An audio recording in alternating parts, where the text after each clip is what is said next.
Welcome back everyone, welcome to civil services study. यह है UP PCS का practice set number 248। Focus करेंगे current affairs के प्रश्नों पर। आज डेट हो गई है 21 सितंबर 2020। कल 20 सितंबर थी। कल समीक्षा अधिकारी, सहायक समीक्षा अधिकारी का री एग्ज़ाम था 2016 का। 140 प्रश्न आए थे जीएस में, 60 प्रश्न आए थे हिंदी में। इन 140 प्रश्नों को जितने भी विद्यार्थी उत्तर प्रदेश पीसीएस वाले हैं, एक बार नज़र मार लीजिएगा। किस तरह से पेपर आया था पता चल गया होगा आपको, और यूट्यूब से देख सकते हो आप, सभी ने डाल रखा है उसको अधिकतर। तो देखिए, इससे पहले जो बीईओ की परीक्षा हुई थी, यूपी बीईओ, उसमें क्या हुआ था कि अधिकतर पुराने प्रश्न 2019 के प्रश्नों पर फोकस किया गया था। कुछ प्रश्न जो है 20 के भी थे मार्च तक, या फिर एक आध होगा अप्रैल तक। लेकिन यहाँ क्या हुआ है समीक्षा अधिकारी की परीक्षा में कि इसमें जून तक, जुलाई तक के प्रश्न पूछे गए, इंडिकेट करके पूछे गए कि जून 2020 में ये हुआ था, वो हुआ था, आंसर बताइए इसका। पॉलिटी उतनी दिखी नहीं, 2 से 3 प्रश्न थे बस। और यूपी का कल्चर इसमें आता है समीक्षा अधिकारी की परीक्षा में, लेकिन यूपी पीसीएस में उतना नहीं आता है, तो उनको देख लेना फिर भी एक बार। बहुत सारे प्रश्न 248 हो गए हैं। इससे पहले जो पुरानी टेस्ट सीरीज़ हैं, मतलब 1 से 2 तक बीच का, ठीक है, 48 तक पहुँच गए ना, उससे सीधे सीधे प्रश्न मिले थे। चाहे वो दिल्ली सल्तनत का खलीफा की उपाधि हो, या फिर बहुत सारे कालानुक्रम सजाने के लिए हो, ठीक है। और अभी हाल ही में कुछ एक हफ्ते पहले ही तो कराया था वाला प्रश्न कि हींग किससे प्राप्त होती है, जड़ों से। तो बाकी राजीव गांधी खेल रत्न पुरस्कार हो गया, और भारतीय विज्ञान कांग्रेस हो गया, ये सब इस तरह के प्रश्न नहीं आए। क्या पता यूपी पीसीएस में आ जाएँ 11 अक्टूबर को। तो इन सब प्रश्नों को देख लीजिएगा। तो चलिए स्टार्ट करते हैं। इंपॉर्टेंट टेस्ट नंबर 248 है, ठीक है। स्टैटिक तो बहुत है।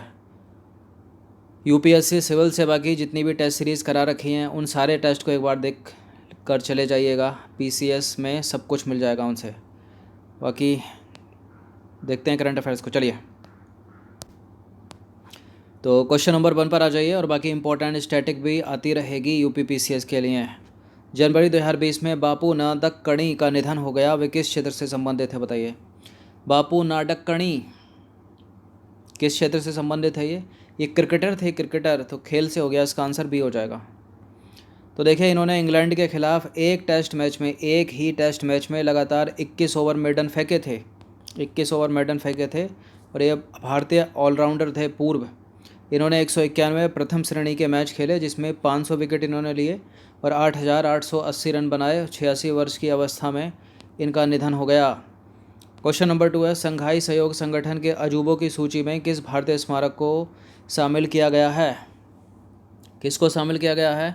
कुतुब मीनार नहीं है, Statue of Unity option number B है इसका आंसर। 182 मीटर ऊंची प्रतिमा है ना, ये विश्व की सबसे ऊंची प्रतिमा है। ऊंचाई कितनी है, 182 मीटर। अच्छा, किसकी प्रतिमा है ये, इसका उद्घाटन कब किया गया था, अक्टूबर 2018 में किया गया था। गुजरात के केवड़िया डिस्ट्रिक्ट में खड़े हैं ये। कौन है ये, लौह पुरुष सरदार वल्लभ भाई पटेल। क्वेश्चन नंबर 3 पर आ जाइए। सीआरपीएफ का नया महानिदेशक निम्न में से किसे नियुक्त किया गया है। सीआरपीएफ के महानिदेशक कौन बने हैं, एपी माहेश्वरी। कौन बने, AP Maheshwari, option number C. CRPF का फुल फॉर्म क्या है, सेंट्रल रिजर्व पुलिस फोर्स। किसके अंडर में आती है ये, मिनिस्ट्री ऑफ होम अफेयर्स के, गृह मंत्रालय के। स्थापना 1939, हेडक्वार्टर नई दिल्ली में है, और संस्थापक कौन है इसकी, भारतीय संसद। क्वेश्चन नंबर 4 पर आ जाइए। गृह मंत्री ने कर्म योद्धा ग्रंथ नामक पुस्तक का विमोचन किया है। गृह मंत्री ने कर्म योद्धा ग्रंथ नामक पुस्तक का विमोचन किया है।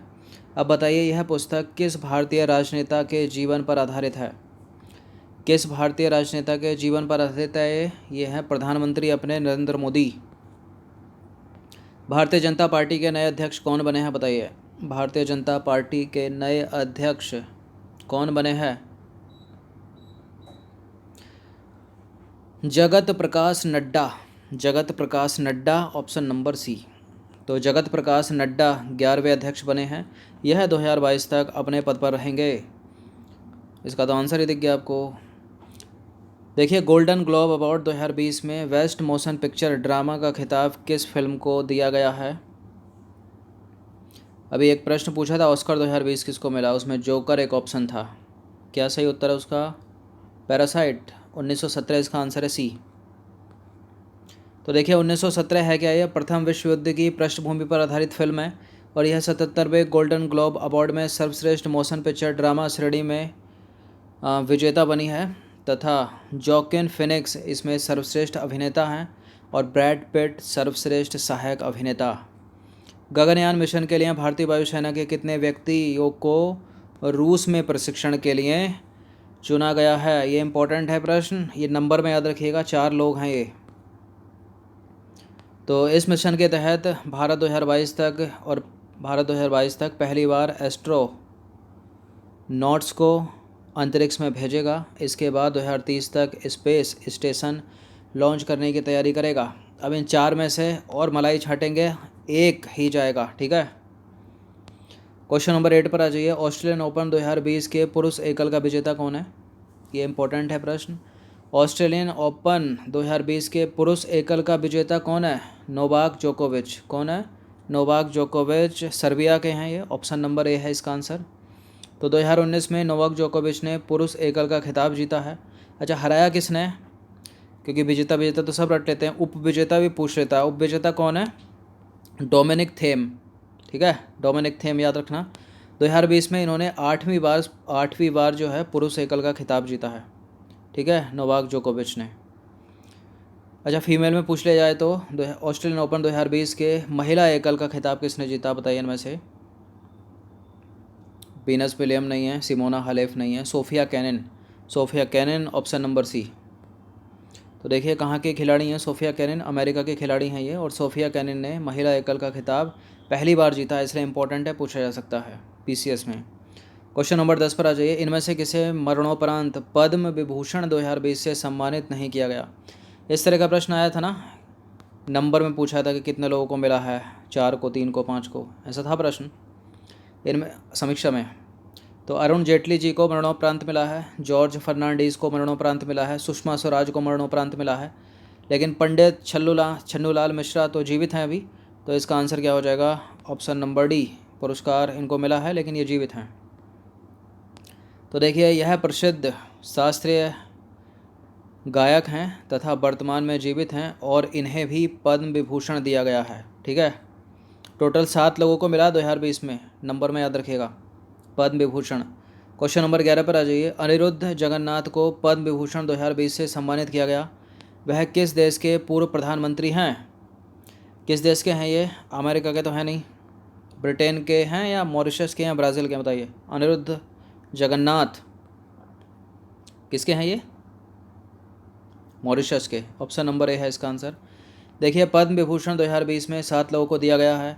कौन कौन से हैं वो 7 लोग? जॉर्ज फर्नांडीज़ मरणोपरांत इनको मिला, अरुण जेटली जी मरणोपरांत इनको मिला, अनिरुद्ध जगन्नाथ, MC मैरी कॉम और पंडित छन्नूलाल मिश्रा। एक प्रश्न पूछा थंबनेल में, आपको उसका उत्तर पता चल गया होगा, खेल से संबंधित है, मणिपुर की है ये। छन्नूलाल मिश्रा जी को मिला, जीवित हैं। सुषमा स्वराज को मरणोपरांत मिला और विश्वेश तीर्थ स्वामी जी को मरणोपरांत मिला। तो टोटल देखा जाए तो 4 लोगों को मरणोपरांत मिला है और ये प्रश्न पूछा गया था कल। क्वेश्चन नंबर 12 पर आ जाइए। वेणु श्रीनिवासन को पद्म भूषण 2020 से सम्मानित किया गया, वह किस क्षेत्र से संबंधित है? वेणु श्रीनिवासन समाज सेवी हैं, उद्योगपति हैं, क्या हैं ये? उद्योगपति, ऑप्शन नंबर बी। तो वेणु श्रीनिवासन जो है TVS ग्रुप के चेयरमैन हैं और 2020 में 16 लोगों को पद्म भूषण दिया गया है, 118 लोगों को पद्मश्री दिया गया है और 7 लोगों को दिया गया है पद्म विभूषण। तो 16 लोगों को पद्म भूषण मिला, 7 लोगों को पद्म विभूषण, सबसे बड़ा यह है इन तीनों में, और पद्मश्री दिया गया है 118 लोगों को। पद्मश्री से रिलेटेड एक प्रश्न था, उसका उत्तर कंगना रनौत है। क्वेश्चन नंबर 13 पर आ जाइए। निम्न में से किसे पद्मश्री से सम्मानित नहीं किया गया है? जहीर खान को भी मिला है, 118 लोगों की सूची तो बहुत बड़ी होती है ना, तो जहीर खान को मिला है पद्मश्री 2020। अदनान सामी को मिला है पद्मश्री 2020। करण जौहर को भी मिल गया है पद्मश्री 2020, लेकिन रणवीर कपूर को नहीं मिला है अभी। तो पद्मश्री 2020 118 लोगों को दिया गया, याद रखना। जीतू रॉय को पद्मश्री 2020 से सम्मानित किया गया, वह किस क्षेत्र से संबंधित हैं? बताइए। देखिए इस तरह के प्रश्न पद्मश्री से रिलेटेड अगर कोई नॉन पर्सन है तभी रखेगा एग्जाम में, वरना पद्म भूषण से भी रेयर केस में बने तो बने, वरना विभूषण से ही बनेंगे अधिकतर प्रश्न। ठीक है, तो जीतू रॉय को पद्मश्री 2020 से सम्मानित किया गया, किस क्षेत्र से संबंध रखते हैं वो? खेल से। क्यों पूछा गया?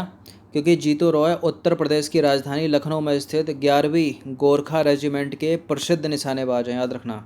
ठीक है, इसलिए बन जाता है इम्पोर्टेंट ये प्रश्न यूपीपीसीएस के लिए या यूपी की दूसरी परीक्षाओं के लिए। निम्न में से कौन सा एक कथन असत्य है?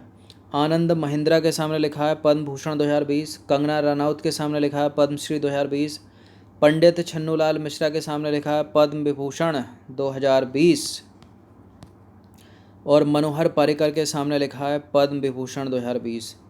तो मनोहर पर्रिकर को पद्म विभूषण नहीं मिला है, टोटल 7 लोगों को मिला है, उनके नाम अभी बता दिए हैं।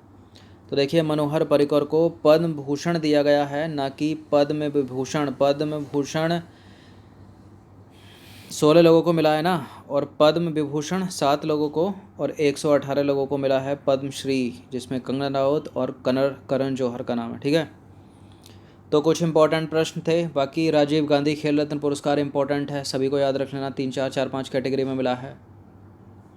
इससे पहले वाले टेस्ट जो थे, मतलब पिछले 7-8 टेस्ट को देख लीजिएगा, इंपॉर्टेंट करंट अफेयर्स है उसमें। तो अच्छे से इसका रिवीजन कर लीजिएगा कम से कम एक बार। धन्यवाद।